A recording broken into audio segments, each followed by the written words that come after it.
One day Percy wasn't feeling well. His joints ached and he couldn't breathe properly. The Fat Controller came to inspect him. "You need to go to the works to be repaired," he said. "I'll have to get another engine to do your work until you are better." Fat Controller phoned the other railways to see if anyone could spare an engine. But the only available engine was diesel. The Fat Controller didn't want to use diesel because the last time he had worked at his station he had caused so much trouble that he had been sent away in disgrace.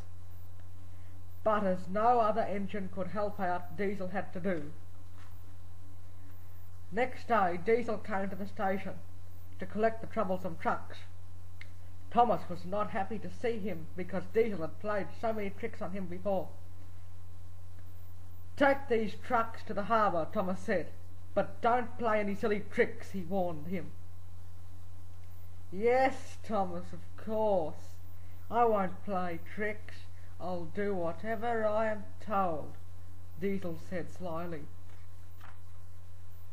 The troublesome trucks teased Diesel. "Yes, Thomas, of course. I won't play any tricks. I'll do whatever I'm told," they said in Diesel's voice. Diesel was angry. "I'll teach you," he roared, and bumped them roughly, sending them flying into a siding. The trucks crashed through the buffers and slid off the track. Diesel hadn't meant the trucks to crash. He had only wanted to scare them, but he still wanted them to do as they were told. So he said, "That will teach you, then." The Fat Controller was disappointed with Diesel. "You will go back to the other railway as soon as I can arrange it," he said sternly. "I won't have trouble on my railway." After a severe telling off, Diesel was glad to be going home.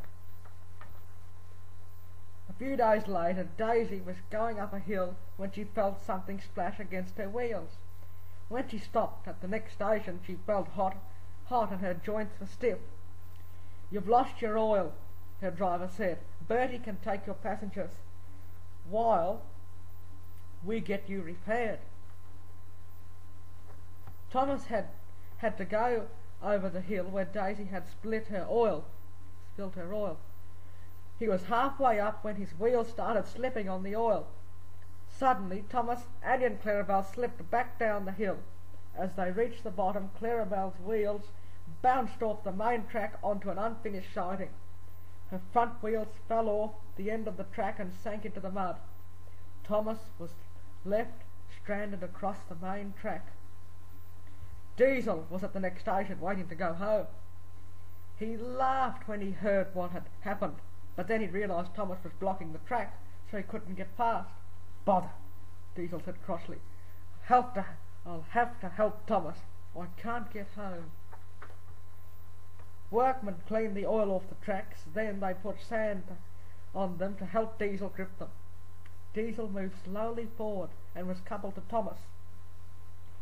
Wooden railway sleepers were put under Clarabelle's wheels so she could be pulled back onto the rails. "Thank you for coming to help me, Diesel," said Thomas. "We could have been stuck here all day." Diesel gripped the sanded rails and pulled with all his strength. Slowly and carefully he pulled Thomas and Annie and Clarabelle back onto the main track. "Well done, Diesel," said Thomas. "You have been a really useful engine." Diesel smiled. It felt good to be helpful for a change instead of always causing trouble. Diesel carefully pulled Thomas, Annie and Clarabelle over the slippery hill and onto the Fat Controller's station. "Good work, Diesel," said the Fat Controller. "You have been so helpful today that I'm happy for you to come back to work at my station." Diesel smiled. He was pleased that he was going home, but he was also glad that he could come back again to the Fat Controller.